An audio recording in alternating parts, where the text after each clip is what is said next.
Hey, my Married at First Sight fans. Yes, we're back with another video, back with another recap, and our couples are on their night after the wedding.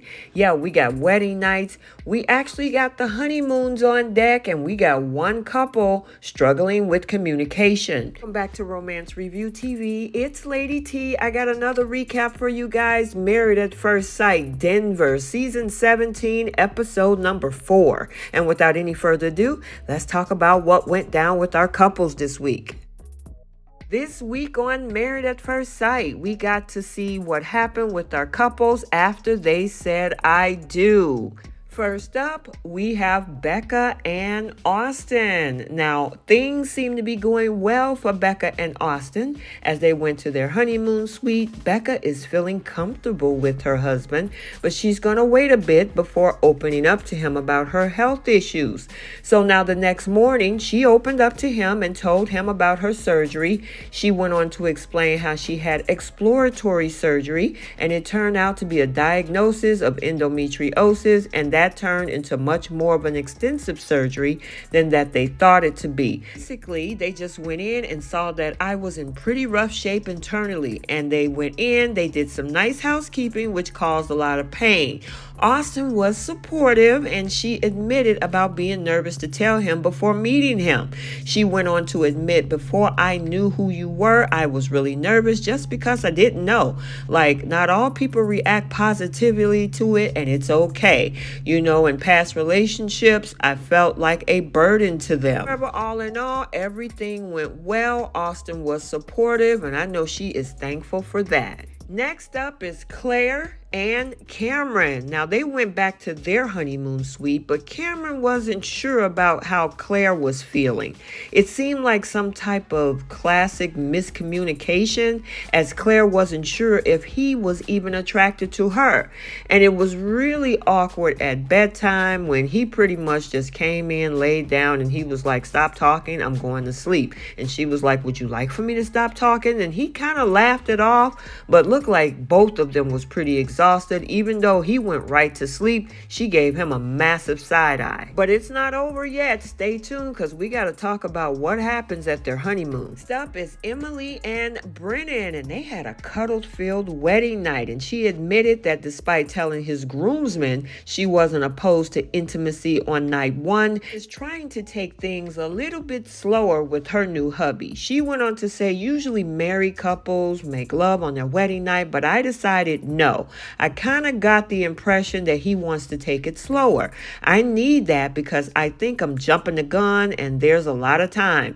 We just truly need the time in order to get there. Love waking up to my new husband, and I think it's just the first of many, and it's only going to get better from here.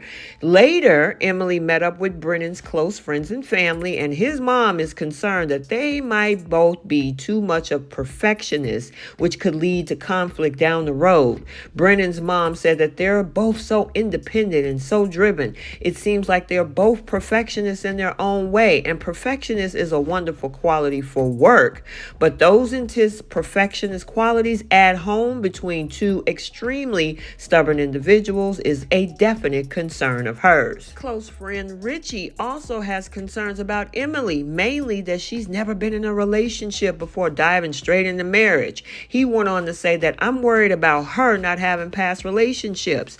I know he's going into this with very good mindset that, this is going to work. So he's hopeful that she'll feel the same way. And it sounds like she's at a point in her life where she is ready to settle down and have her husband. But again, I think words can only do so much. We'll see if she can get it right in her first relationship ever. Next up is Orion and Lauren, and they hit it off pretty good in their honeymoon suite. So much so that they decided to both wear bonnets to sleep, and he was definitely open to it. And the thing is, I guess, to sleep, he got long hair. That's understandable. But they both seem to be very comfortable with each other, so much so that Orion asked her for a good night kiss. And so she was more than happy to oblige. Next morning, she woke up a happy woman, waking up to her husband. She was flashing her ring ring and excited to embark on this journey with Orion.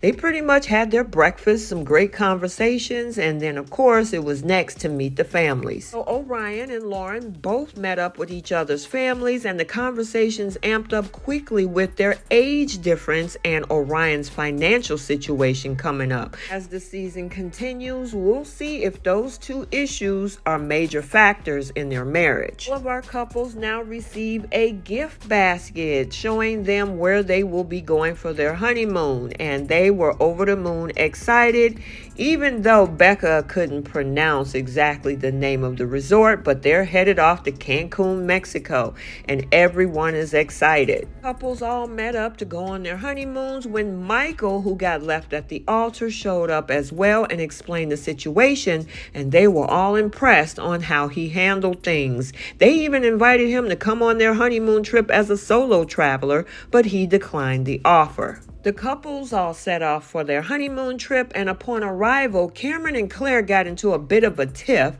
after apparently he didn't offer to help her with the luggage at the airport, which caused her to get upset. And it seems like communication issues might be a thing that is going to be a bigger issue for these two, as she tried to explain how she wants physical affection, but at the same time, she's not super romantically into Cameron just yet. She mentioned about being left behind at the airport as Cameron was 100 steps ahead of her. Then we had Cameron mention that he's been asking if Claire would be more open to physical touch, and I've been getting a pretty strong no. So to hear her say that she wants physical intimacy now, all I can say is that I'm just confused, but I am certainly not going to advance on someone who doesn't seem to know what they want. And that's the thing, either you know what you want or you don't, and you have to communicate that effectively. At the same time, Cameron, I know he's in a pickle because he wanted to help her with the luggage, but at the same time, by her being fiercely independent, he thought that it would be an insult to ask a woman to ask for help. So yeah, this is going to be interesting to see if they can mesh the two together. Okay, so let's get the conversation started down in the comment section. What do you think about our couple so far? In regards to Michael, should he have went along with the other couples? And then what about Cameron and Claire?